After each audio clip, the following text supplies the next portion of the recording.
From the national newsroom of the Canadian Press, I'm Karen Rebo.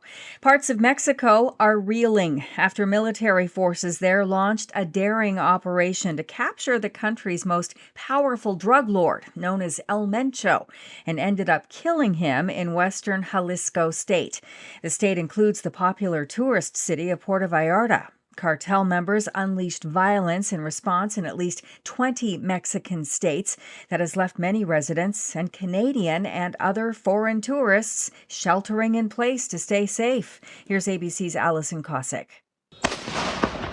Even a Costco store on fire. It didn't burn down, but there's definitely buildings where vehicles around it on fire. The violence forcing the Puerto Vallarta airport to suspend all flights. We have not been able to find a flight back. Stranding many U.S. citizens trying to get home. Canadian airlines have also canceled or diverted all flights to Puerto Vallarta. Global Affairs Canada is advising the nearly 5,000 Canadians estimated to be in Jalisco state to keep sheltering in place and to monitor local updates. Canadian airports are warning travelers boarding U.S.-bound flights to allow for extra time to get through U.S. customs. NEXUS and global entry pre-clearance programs for travelers flying to the States are suspended, so more time will be needed to pass through security checks. Vancouver's airport yesterday linked the suspension to the partial shutdown of the U.S. government. 7 states have declared a state of emergency as more than 40 million Americans are under a blizzard warning this morning. Those include New Jersey, which hasn't seen a statewide warning of this magnitude in 30 years. Here's ABC's Lionel Moise. New York City issuing a travel ban until noon today for all vehicles, shutting down streets, highways, and bridges. New Jersey Transit and the Long Island Railroad suspending service, and in Philadelphia, buses are no longer running. The storm also paralyzing major airports, leaving some passengers stranded. The same storm system is rolling into much of Atlantic Canada today and will bring high winds in between 15 and 30 centimeters of snow to eastern New Brunswick, PEI, and Nova Scotia.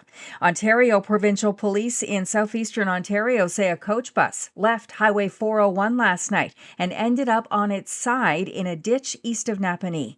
Police were called to the crash at around 7:15 amid reports of icy conditions. They say about 50 people were on board the bus, but early assessments suggest no life-threatening injuries. And politically charged action thriller One Battle After Another picked up one award after another last night at Britain's BAFTA Film Awards. Paul Thomas Anderson's film won 6 prizes, including Best Picture and Best Director. Vampire Saga, Sinners, and Gothic horror story Frankenstein each won 3 prizes. This is the Canadian Press. In sports, the twin Olympic cauldrons in Milan and Cortina d'Ampezzo have been extinguished. International Olympic Committee President Kirsty Coventry declared the Games over in remarks to the closing ceremony in Verona. Canada finished 8th in the medal standings, bringing home 21 medals in all, including 5 gold. FBI Director Kash Patel took time out of his busy schedule to party in person with Team USA on Sunday after its hockey team defeated Canada 2-1 in overtime. Draped with a gold medal around his neck and a beer in one hand, Patel sang along to Toby Keith's Courtesy of the Red, White, and Blue. In the NBA on Sunday, the Toronto Raptors' Emmanuel Quickley scored 32 points, and the visiting Raptors snapped the Milwaukee Bucks' 3-game winning streak with a 122-94 victory. In baseball spring training in Florida, the Toronto Blue Jays dropped an 11-10 decision to the Boston Red Sox. From the Canadian Press, I'm Karen Rebo.